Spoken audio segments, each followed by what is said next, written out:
Welcome to the Awakening Podcast Network. Get ready for an inspiring audio from this cutting-edge voice. You can find more podcasts at awakeningpodcasts.com.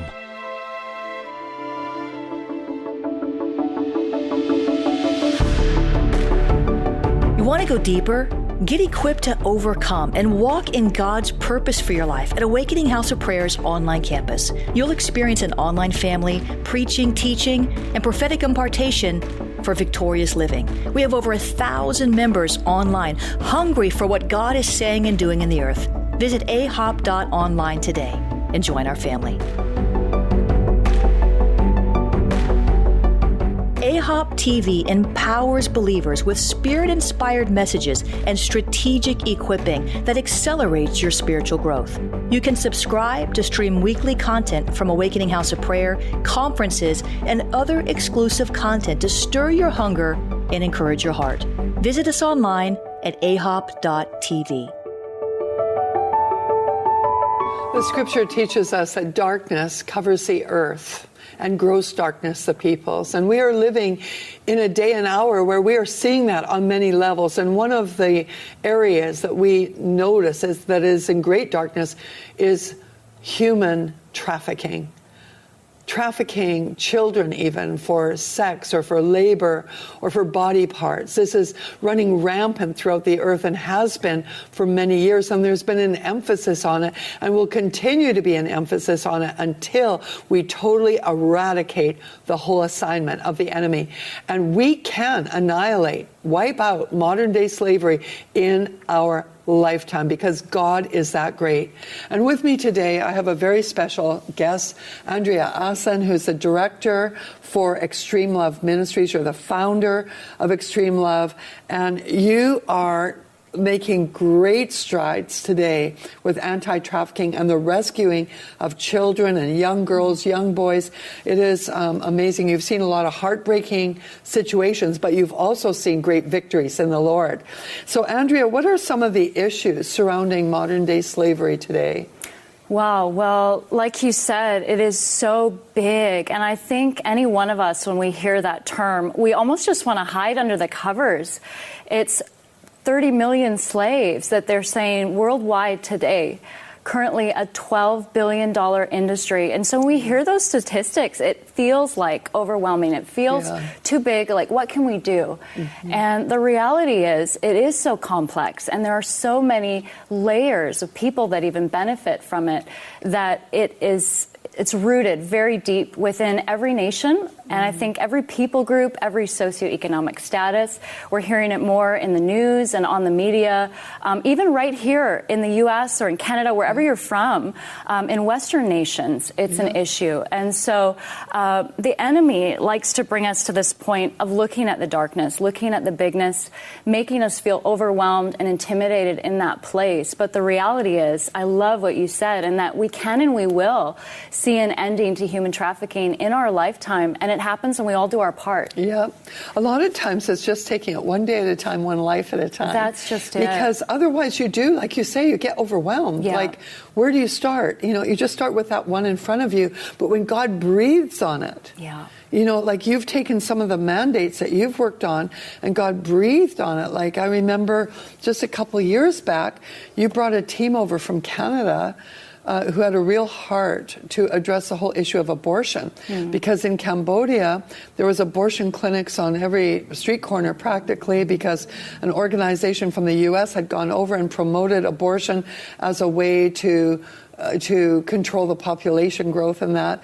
And because of the poverty, they said you can't, really look after your children, so abort them. Yeah. So there was all these abortion clinics that the people were thinking were okay. A huge, massive situation in that nation.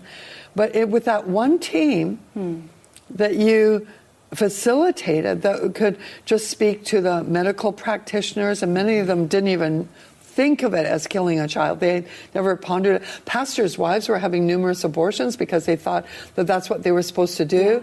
Yeah. There were some individuals, I think you said, that had over 20 abortions, because they didn't know anything else. So by giving teaching and instruction, it started changing the whole nation. Oh my gosh, it was amazing, Patricia. We just came in with our little loaves and our little fish, and God just breathed on it. He multiplied it. It was amazing. And we had seminar after seminar. In fact, still to this day, from that seed of that team coming over and sharing, we have invitations every year to come and speak in churches and to come and speak in medical communities that just say they had never heard. Yeah. I mean, they were just going about having abortions or conducting abortions because they just didn't know. Right. They had never heard that it was a baby. They had never heard God's heart. Even within the church, they had never heard God's heart for life. Yeah.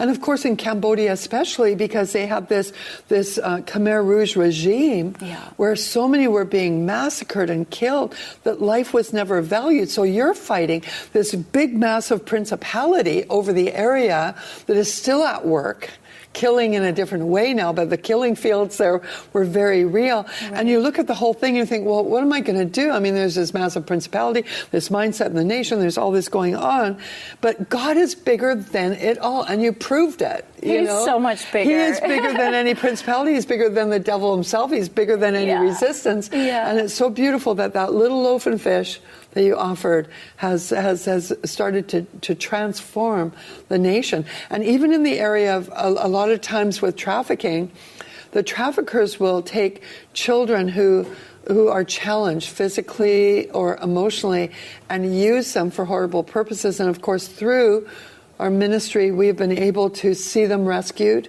And I won't mention their names or anything right now, but darling little children who are being used their whole life to serve terrible purposes. And they were traumatized to the core, yet through love, even without professional help, you were able to bring them into this flourishing place.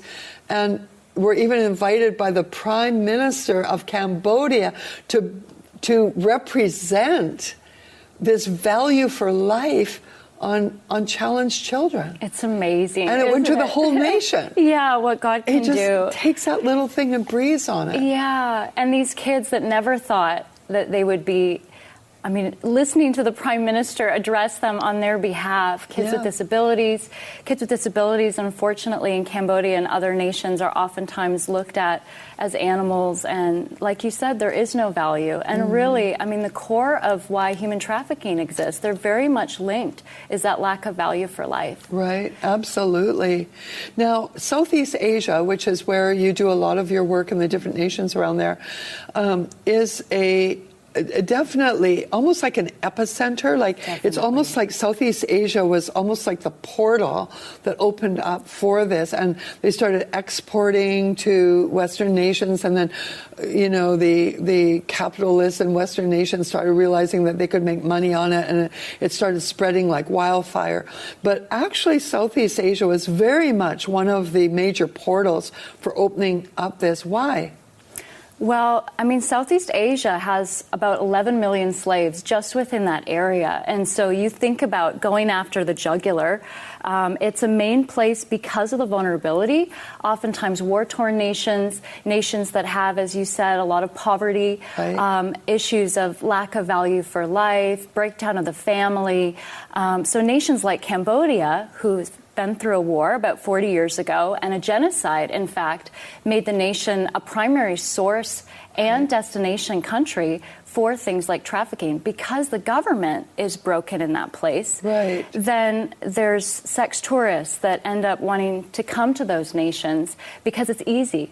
It's easy to find babies. It's easy to find children for pedophiles to go and to find these innocent kids. And really, it's a nation where anything goes at this point. And you're working to stop that. And when we come back from this break, we are going to share some amazing testimonies of how this is being stopped, of what is being done, because we can talk about the problem, but there's a solution. There are things that we can do right now to fix the problem. We are living in a very exciting time, because not only can we identify the problems easier today than ever before, but we have access to solutions. And so, Andrea, you're busy every day out there on the field doing something about the problem. Yeah. And so share with us different ways that God has been leading you in stopping this issue of human trafficking. Well, it's so complex, Patricia, and so you really have to address it in areas of prevention, rescue, and aftercare. And so these kids that we would go out and outreach and that God would highlight that specifically needed help, that needed assistance, that were perhaps being exploited or were being trafficked, women that were being held in bondage, you have to be able to help them right where they're at. So we work with an investigative team, we work with police, work with government to be able to help them where they're at, but also preventatively. I mean, you think how much better if we could stop it before it even started, that these kids would never have to go through that women, that men would never have to be exploited. And I think it starts with awareness. We plant ourselves right in areas of poverty, slum, and street communities where it's not uncommon that somebody's solicited on a daily basis, that babies are being sold, that are being bought right from these very areas. And so that's the place that we want to be as a team. Mm-hmm. That's the place that we know that God can shine the brightest. And so we go into these communities and we build relationship. We've got houses that we rent. We call them lighthouses, actually. Tell us how that lighthouse vision began, because it was just so brilliant. You were going through a village one day and God gave you this download to start lighthouses in every slum area. And so what is a lighthouse? Well, a lighthouse is just what its name says. It's a house of light. It's a house of God's presence. And what it is, it's incarnational ministry. It's a slum house that we plant ourselves right in the community, so we're their neighbors. It's no different than the house they live in. Exactly. And God actually told us, as part of a strategy to reaching out, don't change it. Right. Don't fix it up to be different than all the other houses. Don't knock it down and build some big concrete structure. Have a one-room shack. If they live in a one-room shack, have a one-room shack. So beautiful. If their house is made out of wood, have a house that's made out of wood. And so we rent these houses, and really it's a ministry vehicle for us. It's a place that helps us in building relationship. We have children's outreaches. We have English studies and Bible studies and hand out food. We've had people come to the Lord just through food distributions. When you started, you would have, the children come, because they were being exploited. They would come and learn the Bible and stories, and they're so adorable. Yeah. But God was moving on them so supernaturally too, and they were getting these downloads and having heavenly visions and visitations, and then they would go and tell their families, and whole families came to know the Lord. It was just amazing. And out of that place, out of that little house now, we have a whole glory community. We have whole communities that our team was even afraid to go into because of the darkness, that now there's been such transformation. There's so much joy and freedom. And as you said, these kids that received the word at a really young age and were able to learn how to hear the voice of God now are sharing with their parents, they're sharing with their teachers, and we have whole neighborhoods that are being saved. And in the area of trafficking, you were teaching the children how to be aware. So they almost became like your whistleblowers, right? Yeah. Because they would tell you who the traffickers were and what they were up to. Yeah, we would find out so much information from the kids. And so often they were our voices. They were the ones we would come in. We would teach them about good touch, bad touch, and just how to even be a voice in their community, what to look for. And they would share with us information. I can't tell you how many times that we would be sitting with kids or sitting with family members, and just out of their mouth, they would begin sharing stories. And it was through that information that we were able to actually work on a number of cases that have come to head and have resulted in a rescue. Yeah, and resulted in putting the bad guys behind bars sort of thing, or sending them back to their nation. So it's so awesome. Now also, as well as the lighthouses, which has been amazing, you also actually go into the brothels and build relationship with the girls in there. And tell us about how you get them out and what happens to them when they come out. Oh gosh, it's one of my favorite places to be. But we go into bars, we go into brothel communities, and just befriend the ladies. So often these women have never heard about Jesus, but they've never seen love. They've felt oftentimes from childhood overlooked, abandoned. Oftentimes they've been exploited or they've been trafficked themselves to get to those places. And so just sitting and talking with them, sharing hearts, sharing stories, building relationship, that's what Jesus did. And they come into a place of freedom. They end up sharing their situations. And then oftentimes we're able to actually help them out of those places. And I just love what God is doing in empowering women in this hour and taking those even out of those dark places to be ones that will shine His light in this hour. And He's equipping them. He's training them. He's giving us strategies, not just us, but the body, and how to actually teach them and mentor them in this time. I love your strategy with Everlasting Love. You set up a business and of making accessories and handbags, and they're beautiful, by the way. Just go online and buy some because they're so beautiful, and a lot of them are made with Cambodian silk, and they're just high-end beautiful, just such a spirit of excellence in them. But you would sometimes get the girls out of the brothels, and then they would go and work at Everlasting Love, so they got righteous work now, and then they get discipled at the same time. And if they have children, you have children's care for them as well. Yeah, it's so key that we meet those physical needs as well as the spiritual needs. And so empowering them by learning a trade. Some of these women, I mean, they were exploited from childhood because they never had an opportunity to go to school. They can't read, can't write. And so their options of employment were either collecting garbage, working on the streets begging, or prostitution. And many of them, as I said, ended up trafficked. And so when they come out of those places, there's no hope, there's no freedom. But giving them a skill, even as simple as learning to sew, it's amazing how that just empowers them. And our girls, I'm so proud of them. Yeah, they get valued. And they actually look at what they're doing as so much bigger than just learning to sew. They know that it's a ministry to women around the world.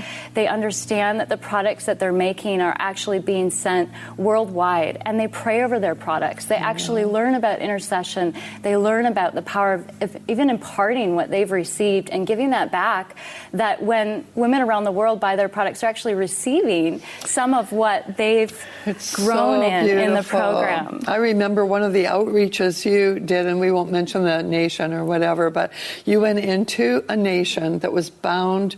There was victims, let's put it that way, victims of terrorist rapes and abuse and all of that. It was a very tragic situation.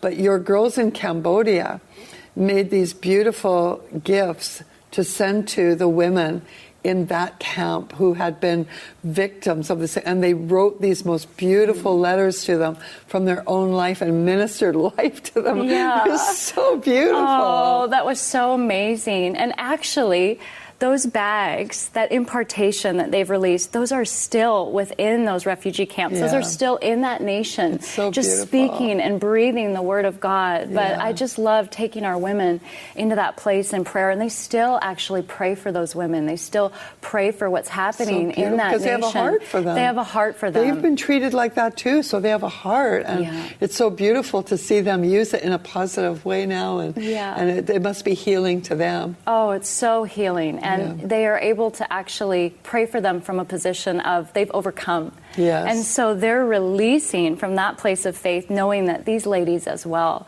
are going to overcome. And I've never seen, I mean, they just wept when they read their words, when they read their stories, their testimonies we had translated. And it was coming from a place of they knew what they had been through, and they knew that these ladies were going to overcome as well. So I'm believing for more. I had the privilege of reading one of those, and I was just weeping as I read it. Oh, yeah, me too. This is so beautiful. And of course, the girls, you minister holistically to them. So sometimes they come with disease and health issues, sometimes with a lot of emotional brokenness and oppression.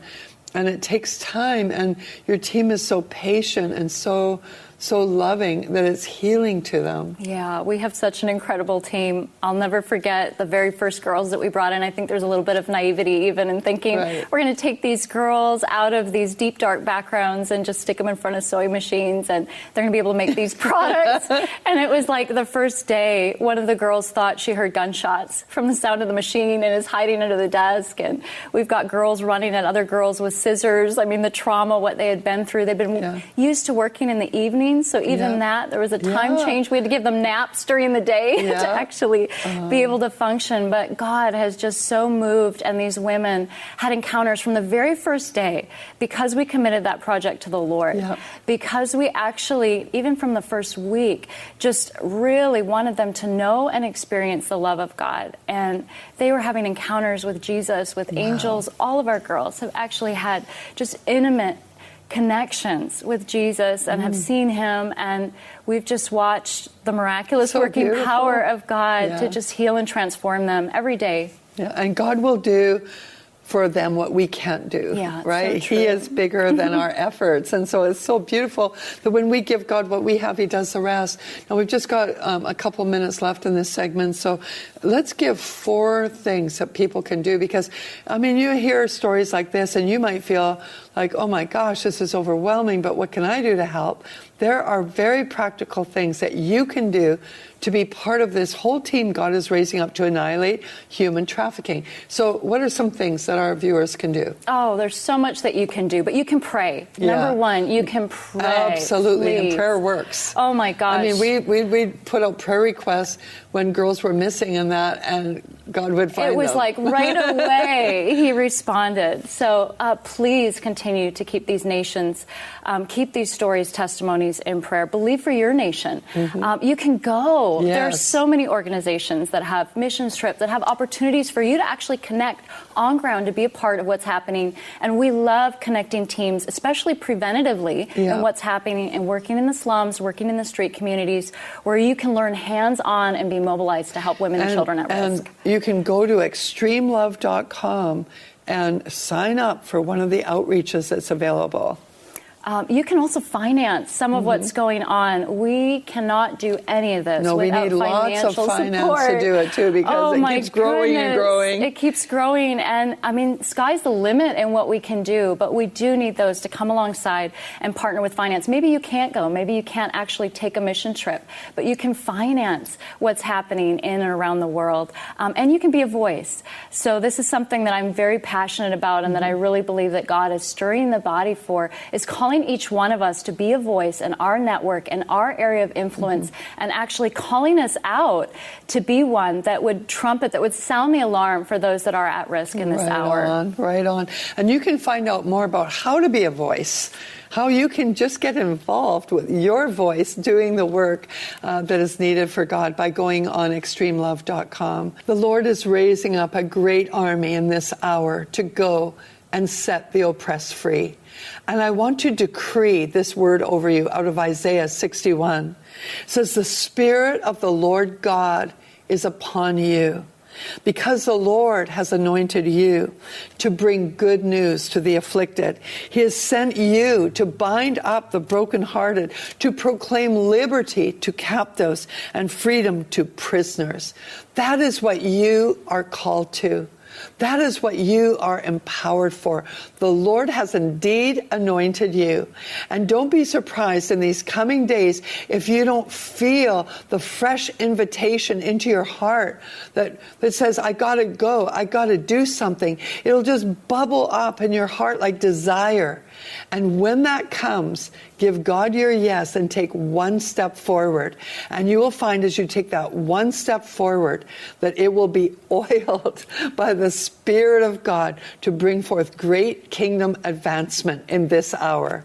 God bless you. And remember this, that He loves you with an everlasting love. And He's going to fill you afresh with that love so that you can go out and love the world around you. The world is waiting for you because it's waiting for Him. God bless you. We'll see you next time. This has been a production of the Awakening Podcast Network. Jennifer LeClaire is the founder and owner of APN. Our heart is to inspire people and exalt Jesus with every broadcast. We're grateful for our advertisers and supporters that make these podcasts possible.